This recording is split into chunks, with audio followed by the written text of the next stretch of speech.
All right, it's been a couple days since the game. Have you recovered? I have not. Oh my goodness, guys. This game was absolutely wild. I just got done rewatching it, and my heart rate was elevated yet again. I track my heart rate throughout the game with the Apple Watch, and I averaged 113 beats per minute. My resting heart rate is under 60, so I was almost double my normal heart rate through that whole game. Couple reasons why. First of all, backs are against the wall. Loss to App State allows zero wiggle room throughout the rest of the season. Second of all, I was surrounded by piggies at the game. And you know what? Something about pride, something about talking a little bit of trash to the piggies before the game. I was feeling a little hot. But, anyways, great game. We've all watched it, we all have settled on it. And it's time to talk about the game and give a lay of the land, or as I'm calling it now on this video, a lay of the Aggie land. It's the weekly video where I'm going to give y'all just a rundown on the team. What are the trends? Who are the trending players? What we should be looking for to change, to continue, and just how is the team developing? A lay of the Aggie land. So let's get to it. Here is the Week 5 episode. I suppose we should start with what is on everybody's mind with the Aggies and the thing that may hold the Aggies back from their wildest hopes and dreams, the offense. I saw signs of life in this offense versus Arkansas. This does not include the first quarter. The game started very slow for the Aggies. I believe it was three and outs to start the game, 4 punts in a row to start the game. Absolute nightmare start to this game. I even tweeted, this team looks poorly coached right now. Errors lining up, errors getting plays in, penalties, just bad play. Stuff we had seen versus App State. A little bit of what we saw versus Miami. Just much of the same. Same old song and dance. I felt like the team looked poorly coached in those moments. I'm sure you did too, and I'm sure that was what was on the forefront of your mind. Oh my goodness, once again, are they not ready to play a football game? Things ended up changing on that 5th possession. They were backed up at the 6-yard line. A-Chain breaks off that big run. So let's talk about A-Chain. This guy has gotten better and better and better every single game. First game, I think it was only like 44 yards versus Sam Houston. I mean, there was a lightning delay, first game of the year. And then App State, he had 60-something yards. He had the kickoff return. But then insert Max Johnson. He adds so much leverage to the running game because he is a threat to pass, but more importantly, he's a threat to make good decisions. We'll get into Max in a second. In this last game, A-Chain had 155 yards rushing, and it was kicked off by that 60-plus yarder from the 6-yard line. A-Chain was electric on the night. He was the stabilizer on the offense. He was the one that you could reliably give the ball to go pick up yardage, to pick up first downs, to get hard-earned yards. Because he's fast, but as we've seen, he can also drag tacklers and move the pile if he has a head of steam.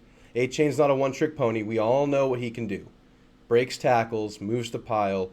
He's an elite back. Need we say more? Need I say more? I mean, we know what A-Chain is by now, and he's coming into form. And if we get this A-Chain every single game, we're going to be feeling really good about the Aggies' chances going forward. But it wasn't just A-Chain alone. There were some developments in this game that must be talked about. The offensive line is showing signs of improvement. They're not where they need to be. They're not even close to where they need to be. But this game, they made plays that allowed for A-Chain to fully show his toolbox. They didn't do it consistently enough, but they did it enough to where A-Chain could go for 155, a touchdown, and really take over the game at times. A lot of pulling plays, a lot of running plays where the O-linemen were able to get into space and have some fun. It's been a rough year for the O-line. I mean, they had new players in unexpectedly. Your center's gone. He's coming back. He's getting into rhythm. He needs to get his snaps correct. But the O-line went out there and had some fun in the run game. Now, in the pass game, long ways to go. On blitzes, they're still having trouble picking up. It really feels like chemistry issues because as I rewatched the game just now, It seems like they're having issues deciding who picks up which blitzer, kind of in the flow of things, kind of, what's the word? Blocking off of each other. They're not really communicating well in that regard. And I don't know how they're coached. I don't know what their assignments are. But it seems like a lot of times the center is getting caught up with this player while this blitzer's coming, and then this guard doesn't have a man to block. Similar things throughout the O-line. There are struggles picking up blitzes and twists still on this offensive line. But as I said before, the run game blocking is improving. Now, not picking up blitzes is a big problem in the passing game. But good thing for the Aggies, Max Johnson is a gamer. I wanted to talk about Max. I've been looking forward to talking about Max Johnson since this game ended. If you set this Max is the kind of guy where if you go into your backyard and you go and play horseshoes, dominoes, you do like a race, you wrestle, he's going to be the feistiest one out there. He's going to do anything in his power to win. He's going to be the one out there pulling hair, blowing on the dice or blowing on whatever, doing any little thing he can to get that competitive edge. Because as we saw this game, Max Johnson is a scrappy competitor. This man is not going to wow you with his pure raw talent, though he is talented and he has a good arm. We saw that on the pass to Moose Muhammad. That one sucked. But this guy just figures stuff out. In the face of pressure, he's delivering not the crispest, but accurate enough balls to receivers, tight ends, running backs. He's figuring stuff out in the face of immense pressure. And talk about pressure. He is getting pressure on the blitz, yes. But think about the overall pressure that this quarterback is under. Texas A&M comes into the season with expectations from the outside world. Who knows how much pressure they're putting on themselves within the locker room? Are they expecting to win 10 games? Do they talk about going to a New Year's 6? I don't know what they're talking about. But what I do know is that the outside world ranked Texas A&M 5th, 6th, maybe 7th in the preseason rankings. Texas A&M sputters out the gate. Out goes Haynes King. In comes Max Johnson after a loss to App State and against a top 15 team in Miami. He comes out, he hasn't thrown a pick, he's 2-0, and in this last game, I would argue that Max Johnson was the key to unlocking A-Chain and the rest of this Texas A&M offense against Arkansas. He figures it out. He makes great decisions running the football, scrambling, evading pressure, and remaining poised under great pressure. I mean, you talk about leverage. There was no leverage with Haynes King. You did not have to respect the pass because the ball wasn't getting there on time, and the slightest bit of pressure was throwing him off his axis. Max Johnson is the total opposite of that. He is thriving under pressure, and he gets the ball out or scrambles for positive yardage in the midst of chaos. Now, in doing that, with a developing offensive line, he's able to keep the offense going while things are breaking down. And you can't just sell out on the run. You can't just, think, okay, this quarterback, he's wishy-washy. He's not really going to threaten us too much downfield or running. No, they have to honor Max Johnson in a variety of ways. And like I said, he's not this wizard with the ball. He's not Johnny Manziel running. But what he does do is make timely, effective plays, both with his arm and with his legs. I cannot get enough of Max Johnson. I can only imagine how much better he's going to get. Now, this receiving core, they looked good. A lot of guys were getting some better separation than we had seen before. A couple of names I want to talk about. Number one, Donovan Green. Jimbo is getting some of the ingredients going that Jimbo likes to have to run a successful offense. Let's use 2020 as the prime example, Texas A&M's best year under Jimbo. Jalen Weidemeyer had his best year as an Aggie. Isaiah Spiller arguably had his best year as an Aggie because 2021, Isaiah battled injury and Weidemeyer had a down year for whatever reason. But when Jimbo has that safety valve tight end who can make big catches, big plays on third down, which is what Weidemeyer often did, He is that much more effective, and we saw that in Donovan Green, who comes from the same high school and has the same physical build as Weidemeyer. We saw that versus Arkansas. That is a great development for this offense, especially with the physicality that Donovan Green brings in the blocking game. His frame, he maybe isn't the most crisp blocker now, but if he is able to make contact with defenders, he can affect them. So between him and A-Chain getting things going consistently, Jimbo has to have his go-to running back. Jimbo has to have his go-to tight end. And now the quarterback is coming into form, getting more and more comfortable every single game. Now, I know I've been pumping sunshine through these last couple of minutes on the offense. I'm really only talking about a very short stretch of the game. It was from the second quarter to kind of the first half of the third quarter that Texas A&M's offense was in a flow. They got some drives going. They were able to score the ball. They only scored 2 touchdowns and a field goal, but they were able to make 4 effective drives into the near red zone. The last missed field goal, they didn't quite make it into the red zone, but the made field goal and the 2 touchdowns all 3 of those were successful red zone attempts. So they were 3 for 3 in the red zone, which is huge. So I think the tools are showing. I think you're seeing what you want to see start percolating within this offense. It's a long way to go, but it's also a long way from where it was versus App State, versus even Sam Houston, and even versus Miami. We didn't see a stretch as long as we saw versus Arkansas versus Miami. A&M had some really good drives going versus Arkansas in the second quarter and at the first half of that third quarter, and a little bit more than that, but that's when they were scoring. Another receiver we have to talk about is Ainias Smith. It looked like the team kind of took a collective blow after he went out. I don't think the offense really got flowing as much again after Ainias went down. He's more than a receiver. He's even more than a versatile Swiss Army knife of a player. He's a leader. He's the first one patting backs, the first one touching butts, touching heads. Pause. He's the first one patting helmets.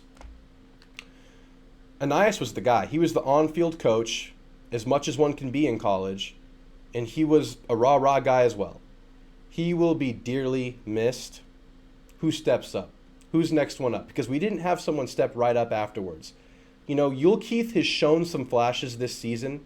He hasn't gotten any consistency going, but, who's stepping up? Who is taking it upon themselves to pick up those receptions, to pick up some of that slack? It's going to have to be a collective effort. You got Evan Stewart flashing this game.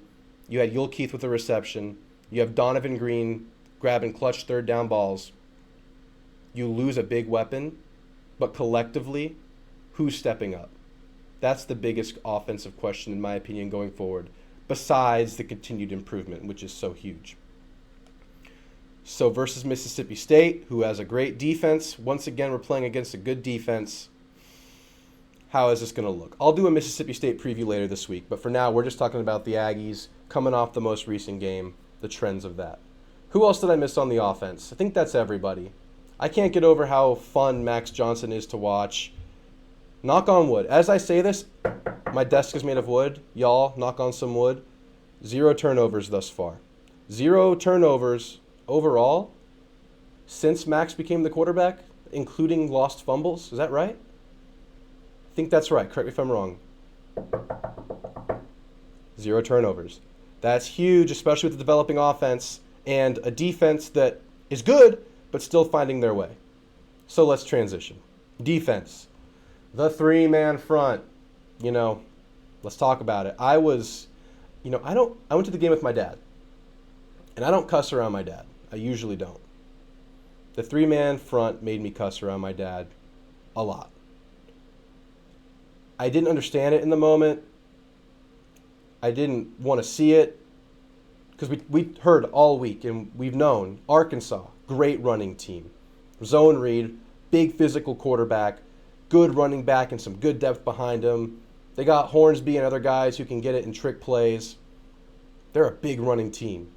So why would you use 3 D linemen against this great running team? Wouldn't you want to use 4 D linemen to affect that line of scrimmage, to push things back? Well, yes. I think ideally you would. But then I started counting. How many healthy D linemen does Texas A&M right now? And this isn't the only excuse. It's a part of a point that I'm trying to make to you guys to defend this three-man rotation. And I'm really defending it because I know we're stuck with it. It's not my preference, but let me do it anyway. So at D tackle, you have Shamar Turner, who's kind of a hybrid, but he's really looking like a D tackle these days. He's really good. He schooled Stromberg a couple times, the All-American center on Arkansas. Getting distracted. Shamar Turner, Isaiah Rakes, Albert Regis. You had Walter Nolan come back this game.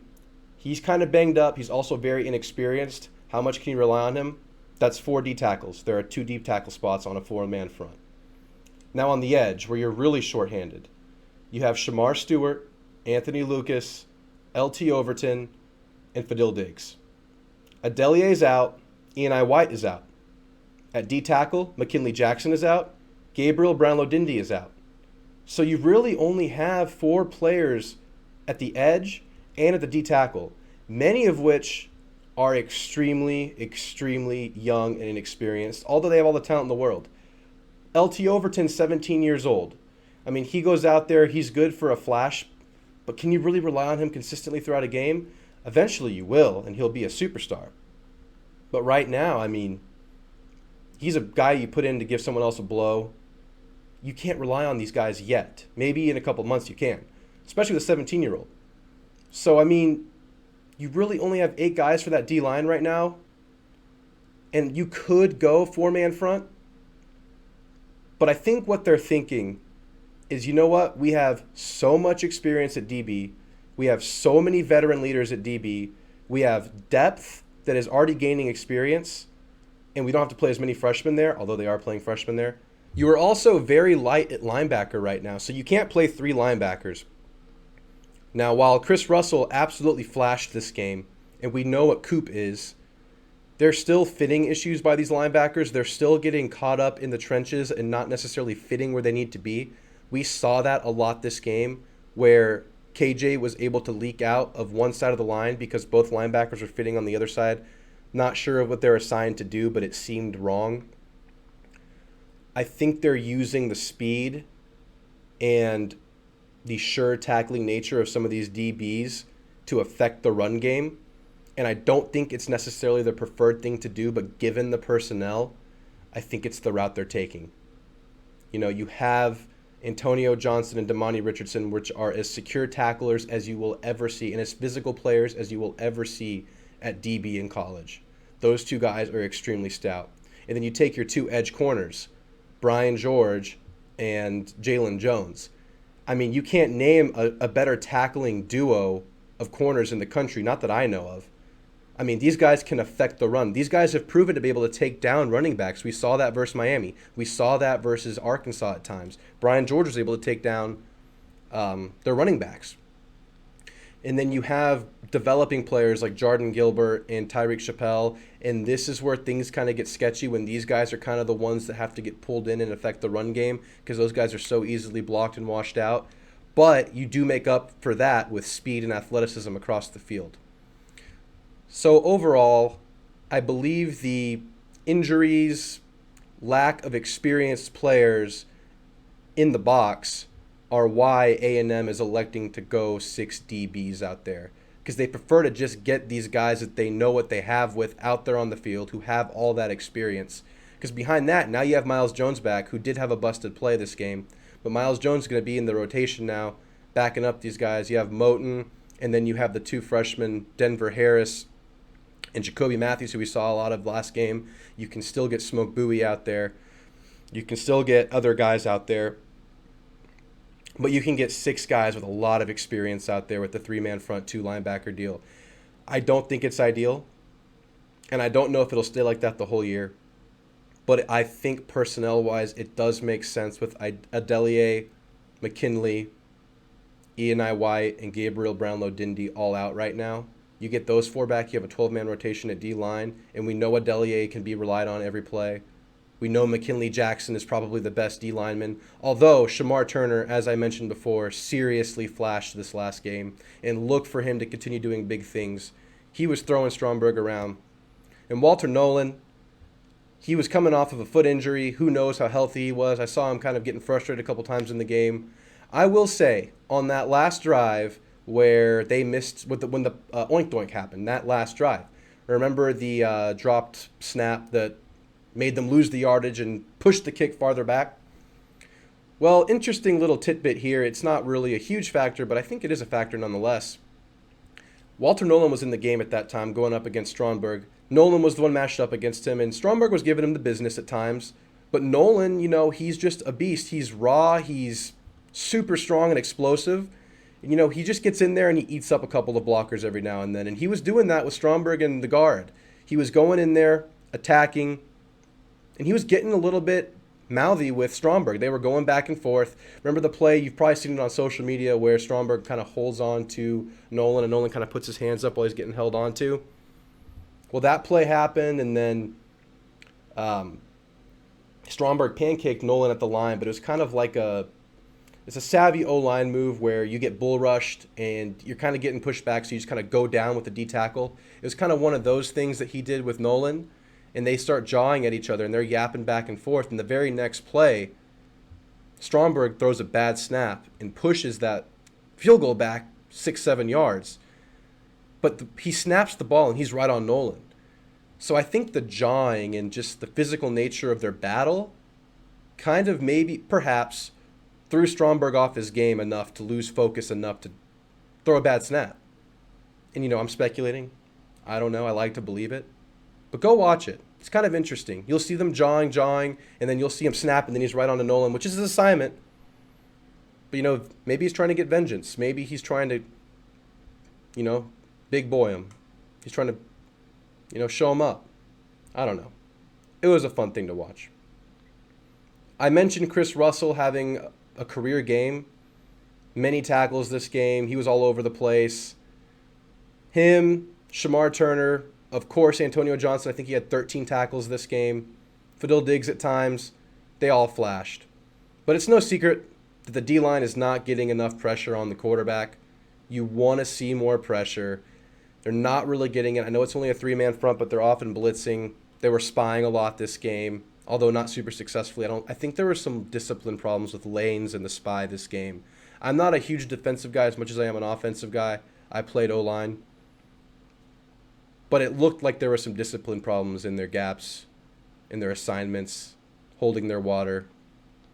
I feel like people were getting lost in the eye violation stuff this game at times, because the defense, at the end of the day, held them to 21 points, 3 touchdowns.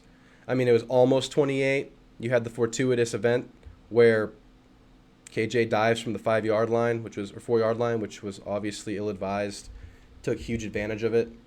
I know this has been mentioned before, but I want to mention it too.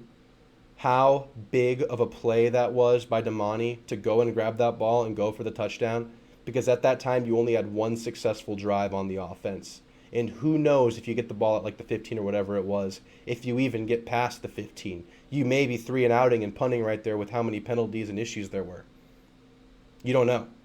So Damani doing that and running all the way for the touchdown, I lost my mind. I ran down the stairs of my section with my hands in the air. I didn't know what to do. It was freaky. But just that play, I mean, is it too much of a stretch to say season-defining, potentially? It's probably too much of a stretch to say that. But think about if it didn't happen. What if you don't get a first down there? We don't know. That was huge. You prevent 21-7, and you almost tie the game. One last note on the three-man front. I think this was the worst offense that Texas A&M will have run it against. Ole Miss has had a pretty good running game. I haven't done too much film work on them. That may be an issue. But the three-man front is perfect against Mississippi State, where they do the air raid. They basically pass to run the ball. They're getting the ball in space. You need a lot of DBs out there to deal with all the receivers and running backs in the flat and everything they do there. You need to get a pass rush still, though, with 3. It needs to happen. I think we're seeing maybe a little bit more of it, not enough. But the three-man front is what you do against Mike Leach's offense. So the team should be ready to go next week against this offense. They've been doing it the last 2 games, off and on versus Miami, and essentially the whole game versus Arkansas. I could also see you using it against Alabama, where it's the Bryce Young show. Jahmyr Gibbs is not a power back. Maybe having all that speed out there is good against Bama too. And then you get your bye, you can reevaluate things. So I think we've gotten through the worst of it with a three-man front. I actually look at it as a potential benefit to the team, having used it before for these next 2 weeks. So keep an eye on that. Let's see if they stick with it. I think they will. I'm not sure if what happens when Adelier comes back and McKinley comes back. We thought McKinley was close. I think he played a couple snaps versus Miami. But, he must have regressed. That's kind of a scary thing. But it should help a lot next week, at the very least, versus Mississippi State. So I'll talk more about that game in the next video. That about wraps things up with the players, the positions, my observations, things to look out for. I look for this offense to continue their upward trajectory. I think they're about to break through, guys. They found more consistency than they have had all season, and it didn't result in a ton of points. But you eliminate some of those mistakes. You eliminate the blocks in the backs. You eliminate the whatever the cut block was in the open field by Moose. Those were the two I just mentioned were both my Moose. And it was Moose's first start. Give Moose some time, and let's see what happens. Moose had 3 critical errors this game. Give him some time. Give him some experience. Let's see if getting Moose back out there, getting him some more game reps, gets him going, gets him playing cleaner. Look for A-Chain to keep it going. This O-line is showing what they're going to be in the run blocking game. Arkansas is a pretty good front 7. That's pretty much what you're going to see next week. I mean, I know Mississippi State has a great defense, but that Arkansas front 7 is pretty dang good. You might be able to do some more of that next week. The passing game gets some more consistency. I think this offense, at its best, in my opinion, it passes to set up the run. You kind of spread things out. You go one tight end maybe, and then you just hit them with A-Chain when they're not expecting it. You get them backing off. You get them downfield, and then you give A-Chain the ball with any kind of space, any kind of breathing room, and we know what A-Chain can do. But anyway, guys, what were your observations? What were your biggest takeaways? What do y'all think of the three-man front? I was shaking my head consistently at it against Arkansas. But now that we've gotten through it, only gave up 21 points. I mean, what can you even say? This team is giving up like 9.5 points a game right now. What can you say? It's bend, don't break, giving up a bunch of yards. What do y'all think? And is Max Johnson the guy? Is Max Johnson the guy that can lead this offense? Did y'all see what I saw? Just a scrappy dude that figures it out. Give me those two. What do y'all think of the three-man front? And what do y'all think of Max? Guys, that's been the lay of the Aggie land. If you made it this far, please consider liking and subscribing. I'm trying to build this thing and bring you guys more Aggie content as often as I can. Thank you, guys. Gig 'em.